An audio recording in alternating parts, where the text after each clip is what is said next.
আজকের video new দিল্লির Humayun tomb.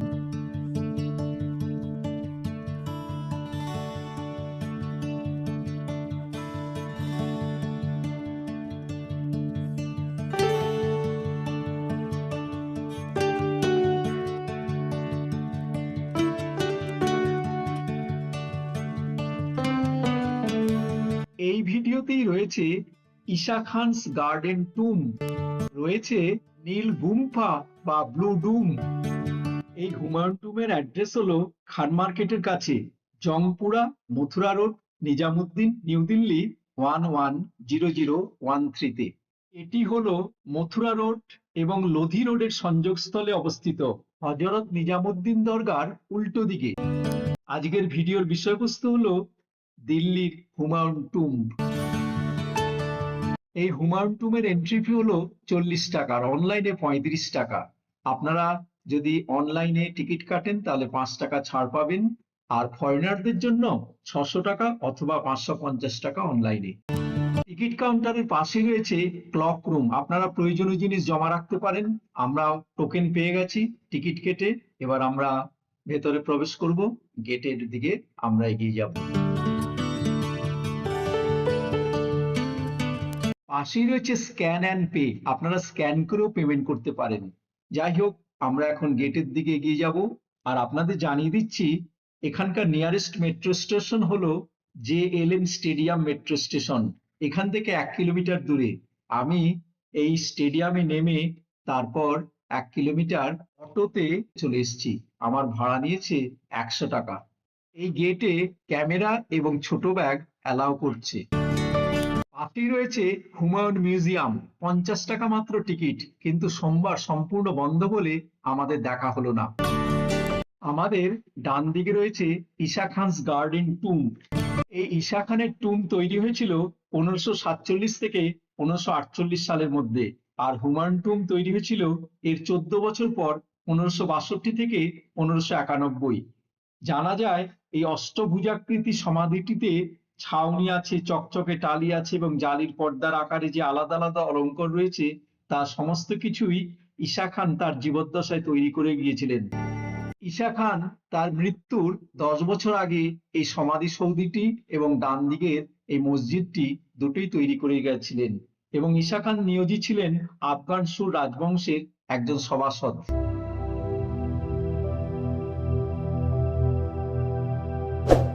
এই সময় ঈশা খান শুধু তার সমাধিসৌধ তৈরি করেননি, তিনি একটি মসজিদও তৈরি করেছিলেন। এই মসজিদটির নাম হলো ঈশা খান মসজিদ। এখানকার এই অষ্টভুজাকৃতি সমাধিসৌধটি খুব সুন্দর, কিন্তু রিপেয়ারের অভাবে একটু নষ্ট হয়ে যাচ্ছে। যাক, আমরা এবার গেটের দিকে চলে যাচ্ছি।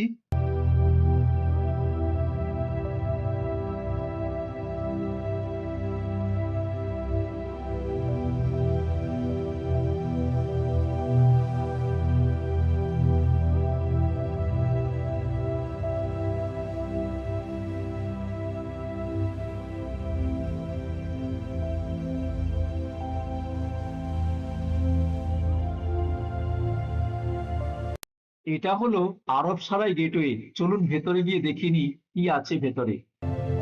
এখানে গেটের ছাদ পুরো উন্মুক্ত, দেখুন দুদিকে বারান্দা আছে, কিন্তু উপরটা সম্পূর্ণ উন্মুক্ত, কোনো ছাদ নেই।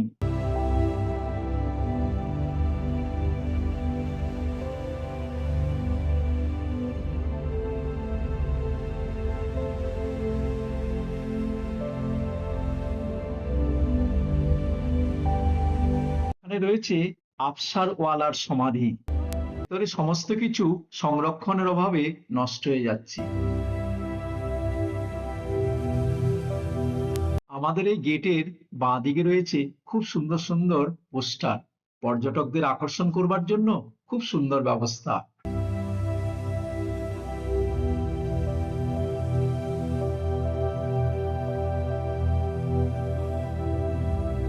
আমরা প্রায় হুমায়ুন টুম্বের একদম সামনাসামনি যে ওয়েস্ট গেট আছে সেই গেটের পাশে চলে এসেছি। আপনারা এখানে পাবেন বাঁদিকে পরিশ্রুত পানীয় জল এবং টয়লেটের ব্যবস্থা। এখানে এই ওয়েস্ট গেটের মধ্যেই রয়েছে একটি সুন্দর এক্সিবিশনের ব্যবস্থা। চলুন আমরা এক্সিবিশনটা একটু দেখে নিই।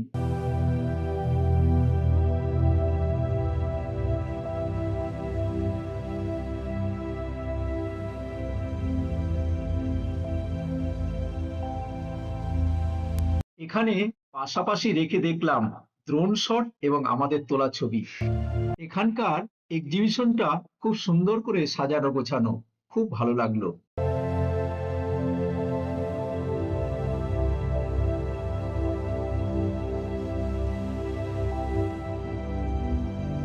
আপনারা আমার মামার মুখে শুনুন হুমায়ুন টম্বের গল্প। মামার মুখে সেই ঐতিহাসিক গল্প আপনারা শুনুন, খুব সুন্দর সেই গল্প। হুমায়ুন আমাদের সম্রাট ছিলেন। উনি ঠিক করলেন যে শেষ জীবনটা উনি পুরানা কেল্লায় বসবাস করবেন।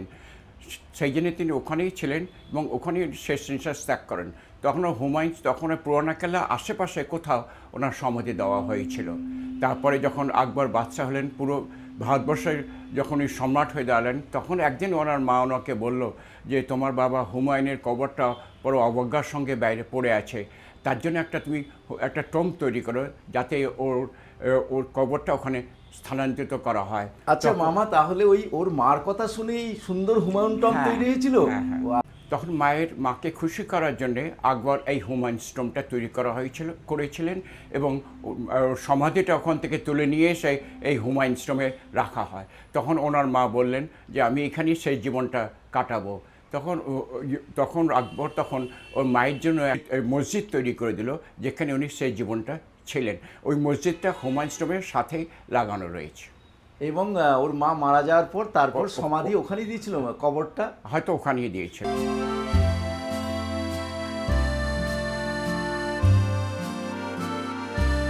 এই হুমায়ুন টুম 66.8 একরের বিশাল এলাকা জুড়ে তৈরি হয়েছে। স্থপতি ছিলেন পারস্যের স্থপতি মিরাক মির্জা গিয়াস। তিনি পারস্য শৈলীর মতো 4 ভাগে বিভক্ত বাগানের পর এই সমাধিসৌধটি তৈরি করেছিলেন। হুমায়ুনের সমাধিসৌধের পাশে রয়েছে তার ক্ষৌরকারের সমাধিসৌধ বারবার স্টোন। এই ক্ষৌরকারের সমাধিটি 16 শতাব্দীর আগের তৈরি এবং এখানেই প্রথম ব্যবহার করা হয়েছিল লাল বেলে পাথর, এবং লাল বেলে পাথরের কবর আমাদের দেশে এটাই প্রথম। এবারে আমরা হাঁটতে হাঁটতে চলে এসেছি হুমায়ুন টুমের এলাকার মধ্যেই এই ব্লু ডোম বা নীলা গুম্ফাতে। এখান থেকে কয়েক হাত দূরেই রয়েছে হযরত নিজামুদ্দিন রেল স্টেশন। এখন এসছি নীলা গুফা। এই নীলা গুফা, এই টমটায় আমরা ঢুকবো, আপনাদের দেখাবো ভেতরে কি আছে। হুমায়ুনের সমাধিসৌধ থেকে অনেকটা দূরে বলে এখানে কেউ আসে না। খুব সুন্দর কাজ, আর জালির কাজ তো অসাধারণ। দেখুন এখনো কাজগুলো খুব সুন্দর লাগছে।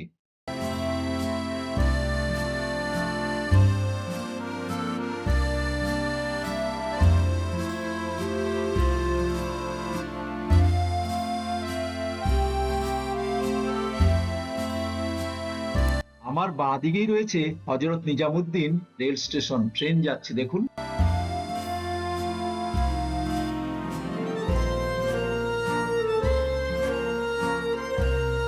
এখান থেকে দূরের একটি সাদা খুব সুন্দর গুরুদ্বার দেখা যাচ্ছে।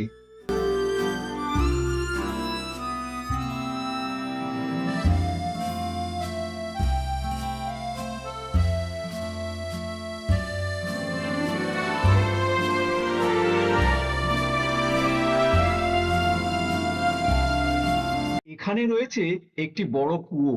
1956 সালে হুমায়ুন যখন মারা যায় তার সমাধি দিয়েছিল কিন্তু অন্য জায়গায়, পুরানো কেল্লার রাজপ্রাসাদের ভেতর। এই 1556 সালেই তখন হেমু দিল্লি দখল করেন এবং কবরের ক্ষতির আশঙ্কায় খঞ্জর বেগ তখন এখান থেকে কবর থেকে দেহাবশেষ তুলে নিয়ে গিয়ে পাঞ্জাবে কবর দেন। আপনারা জানেন এরপর 1568 সালে হুমায়ুনের প্রথম স্ত্রী, যিনি ছিলেন আকবরের মা হামিদা বানু বেগম, তার নির্দেশে 1565 সালে হুমায়ুনের মৃত্যুর 9 বছর পর এই হুমায়ুন টুমের নির্মাণ কাজ শুরু হয়। তারপর 1571 সালে এই সমাধিসৌধের কাজ শেষ হওয়ার পর হুমায়ুনের পুত্র সম্রাট আকবর তার পিতার কবর থেকে দেহাবশেষ পুনরায় দিল্লিতে নিয়ে আসেন এবং এই হুমায়ুন টুম্বের এই রাজকীয় গোরস্থানে সমাহিত করেন। ইতিহাস থেকে জানা যায় পানিপথের প্রথম যুদ্ধে 1526 সালে বাবর দিল্লির সুলতান ইব্রাহিম লোদিকে পরাজিত করে মুঘল সাম্রাজ্য প্রতিষ্ঠা করেন, যা প্রায় 200 বছরের বেশি সময় স্থায়ী ছিল। মাত্র 4 বছর পরই বাবরের মৃত্যু হয়। বাবরের মৃত্যুর পর 22 বছর বয়সী হুমায়ুন সিংহাসনে বসেন। হুমায়ুনও বেশি দিন রাজত্ব করতে পারেননি। 1530 থেকে 1540 10 বছর রাজত্ব করার পর তার ভাই শের খানের কাছে কনৌজ যুদ্ধে পরাজিত হয়ে 15 বছর তিনি নির্বাসনে ছিলেন। এরপর 1555 সালে তিনি আবার শাসনভার নিজের হাতে নিয়ে নেন এবং 1956 সালের 20 জানুয়ারি দিল্লির পুরান কিল্লার লাইব্রেরিতে সিঁড়ি থেকে পড়ে সেই সম্রাট হুমায়ুনের মাত্র 47 বছর বয়সে মৃত্যু হয়। हुमायूं टॉम्ब्स कैसे लगा? बहुत अच्छा तो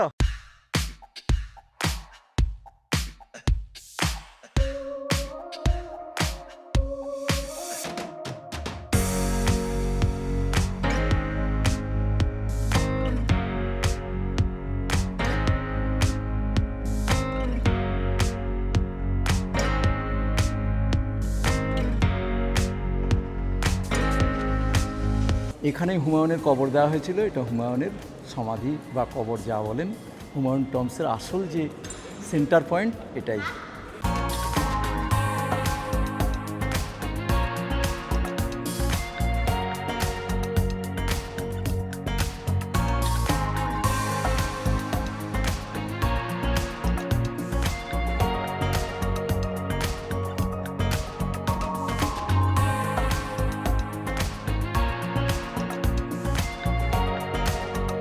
হলো হুমায়ুনের বিবি মানে আকবরের মায়ের, আর এটা হলো হুমায়ুনের বেটি আকবরের বোনের কবর। এটা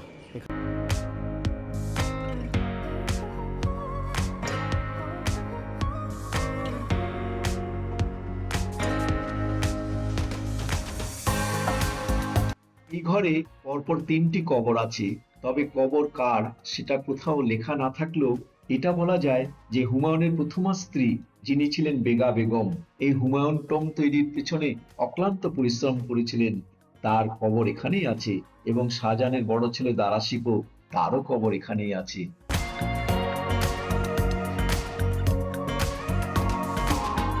এই হুমায়ুন টম্বের মধ্যে এরকম অসংখ্য জালি আছে। এই জালিগুলো বিভিন্ন রূপের এবং আকৃতির, আর এই জালিগুলোর প্রধান বৈশিষ্ট্য হলো এই জালির ভেতর দিয়ে পর্যাপ্ত আলো বাতাস ভেতরে ঢুকছে, কিন্তু বৃষ্টির জল ভেতরে আসতে পারে না। আর ঘরের ভেতর থেকে এই জালি দিয়ে বাইরেটা পরিষ্কার দেখা যায়, কিন্তু বাইরে থেকে দেখা অসম্ভব। হুমায়ুন টম্বের বিশাল এলাকার চারদিকে যেই দিকেই তাকাবেন শুধু কবর আর কবর। এখানে বর্তমানে প্রায় 150 খানা কবর আছে। তখনকার দিনে এই বিউটিফুল হুমায়ুন টম্বই ছিল রাজ পরিবারের জন্য রাজকীয় নান্দনিক গোরস্থান। আর এটি হলো মুঘল সাম্রাজ্যের প্রথম স্থাপত্য যেখানে রাজস্থানের লাল বেলে পাথরের ব্যবহার করা হয়। এটি মুঘল সাম্রাজ্যের এক অসাধারণ কৃতিত্ব। এই হুমায়ুন টম্বের উপর ভিত্তি করেই পরবর্তীকালে আমরা জানি তাজমহল থেকে শুরু করে পৃথিবীর বিভিন্ন স্থাপত্য শৈলী এবং সৌধ গড়ে ওঠে। তখনকার দিনে এই হুমায়ুন টম্ব তৈরির খরচ হয়েছিল প্রায় 15 লক্ষ টাকা। এই মুঘল সাম্রাজ্যের প্রথম স্থাপত্যের মধ্যেই 200 বছরের মুঘল সাম্রাজ্যের পতনও শুরু হয়। আপনারা জানেন 1857 সালে ইংরেজদের বিরুদ্ধে সিপাহী বিদ্রোহের পর ইংরেজরা তখন আমাদের এই দিল্লি দখল করেন।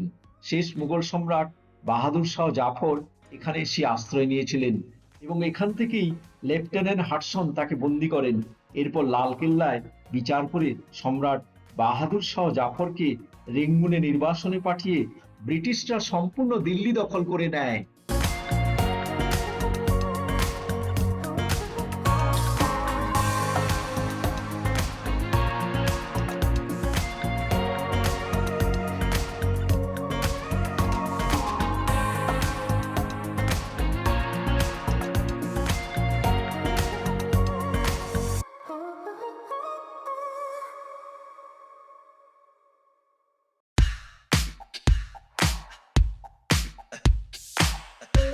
এখন সময় 11:15 বাজে।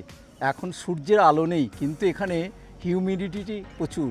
এখন প্রায় 35 ডিগ্রি সেন্টিগ্রেড তাপমাত্রা মোবাইলে দেখলাম, কিন্তু সূর্যের আলো তাপ নেই। এখানে এখন প্রচুর ঘাম দিচ্ছে, আগে দিল্লিতে কোনো ঘাম দিত না এখানে। আপনারা সবাই জানেন এই হুমায়ুনস টম্ব তৈরি হয়েছিল 1572 সালে, ঠিক 81 বছর পরে। তারপর তাজমহল তৈরি হয়েছিল 1653 সালে। ইউনেস্কো ওয়ার্ল্ড হেরিটেজ সাইট হিসেবে ঘোষণা করেছিল 1983 সালে আর 93 সালে। বলুন তো 83 সালে কাকে? 83 সালে হলো তাজমহলকে, আর 93 সালে এই হুমায়ুনস টম্বকে। মানে 10 বছর বাদে এটা ইউনেস্কো একে ওয়ার্ল্ড হেরিটেজ সাইট হিসাবে ঘোষণা করে। জানিয়ে দিচ্ছি, এখানে ডেইলি খোলা থাকে 8টা থেকে সন্ধ্যা 6টা পর্যন্ত। কিন্তু আপনারা সোমবার আসবেন না, সোমবার এখানে মিউজিয়ামটা বন্ধ থাকে, সেই জন্য আমরা আজকে মিউজিয়াম দেখতে পেলাম না। সোমবার এই নিউ দিল্লিতে সব কিছুই বন্ধ থাকে, এটা ডেইলি ওপেন বলে আমি আজকে এসেছি। যাই হোক, মোটামুটি দেখা সাঙ্গ হলো, এবার আমরা এগিয়ে যাচ্ছি গেটের দিকে। আচ্ছা বলো তো ভাই, তাজমহল না হুমায়ুন টম্ব কোনটা আগে তৈরি হয়েছিল? হ্যাঁ, before 81 years from Taj Mahal built. এই অপূর্ব নান্দনিক হুমায়ুন টম্বের চূড়া টাটা গ্রুপ 13 কেজি সোনা দিয়ে মুড়ে দেওয়াতে হুমায়ুন টম্বের আকর্ষণ যেন বহুগুণ বেড়ে গেছে। আজকের ভিডিও এখানেই শেষ করছি। সবাই ভালো থাকবেন, সুস্থ থাকবেন। পরের ভিডিওতে আবার দেখা হবে। নমস্কার।